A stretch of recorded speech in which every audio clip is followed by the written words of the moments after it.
Staying with Sri Lanka, 219 people have contracted the coronavirus in the country. At least 7 of them have died. The country is already under immense economic pressure. The Easter bombings last year shattered Sri Lanka's tourism sector.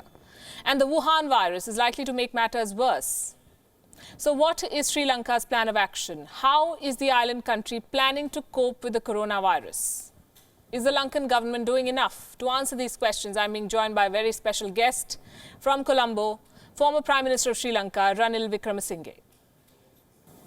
Welcome to WION, Mr. Wickremesinghe. My first question to you is, how is Sri Lanka coping with this crisis and what do you make of the government's response? Well, actually, the lockdown has been successful. The government has acted. I must say the health service is doing a wonderful job. So is the military, the police, public sector, and the private sector. People are cooperating. So that part has been successful. But where the government, I think, made a lapse is that they did not get the equipment early in January. We should have got more testing kits, more face masks, more ventilators. We delayed on that. And I hope they are sufficient now because we have to lift this lockdown partially. And you have to go to testing, keep testing like Germany and South Korea. If you keep testing only, there's some way to hold it. Even with testing, South Korea has found cases returning. But there's no way out. Follow Germany, keep testing. And because we were fully locked down, since we were not ready at that time, we have to lift the lockdown partially and keep bringing the economy back on. This is being called another war. This outbreak is being compared to the Second World War. In your lifetime as a leader, would you say that this is the most challenging period that you have seen the whole world face together? This is the most challenging period, Second World War or any war. You knew who the enemy was. Even if you were taking on the ISIS, we knew who's doing it. But here we don't know who was responsible. I think at Dubai, I mentioned, we've seen the upside of globalization. Now we are going to see the downside. But no one thought it will come so fast.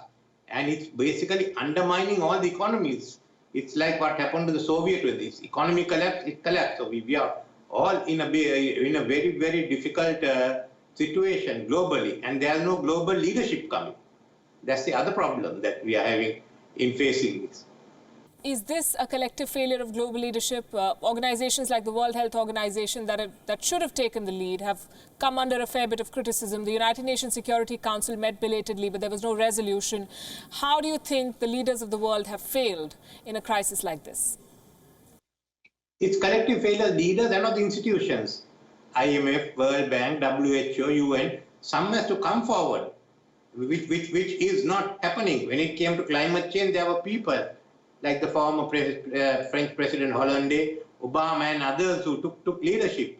When it came to World War II, Roosevelt took leadership with Churchill and Stalin and Chiang Kai-shek.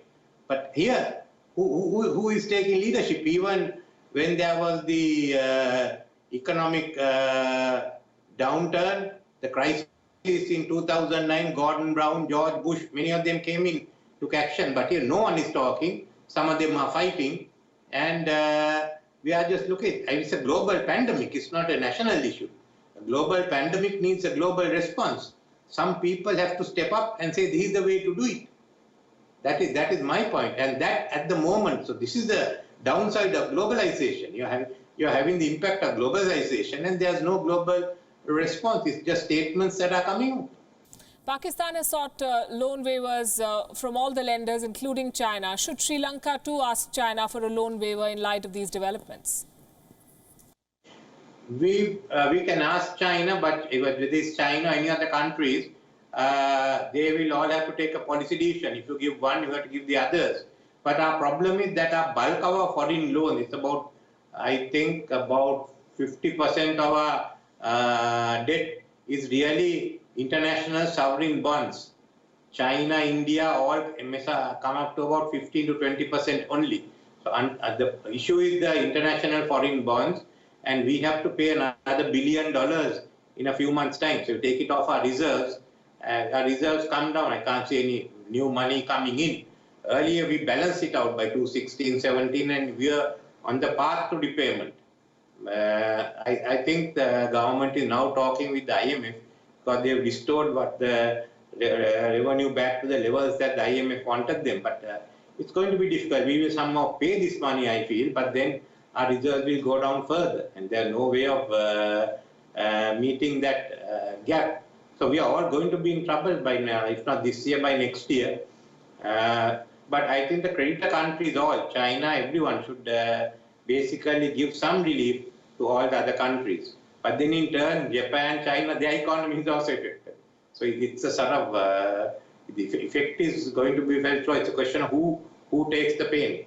But I think the creditor countries must look favorably at the debtor countries. And do you have any recommendations on what people should be reading and watching at this time? Well, it depends on what. I just got onto some Hindi movies. But I watched an old one 2 days ago, Hotel Mumbai. It's a sort of rerun, but now there has been some of the new ones. What do you recommend I should see? Netflix had a whole series of new Hindi movies. So you tell me what I should. I look at one about the love, the one who wanted to get married and the three friends went out to Spain and he decided, Kabir Singh, this one, that is the name of that guy. I think, he was acting. So you do tell me some good ones I can watch.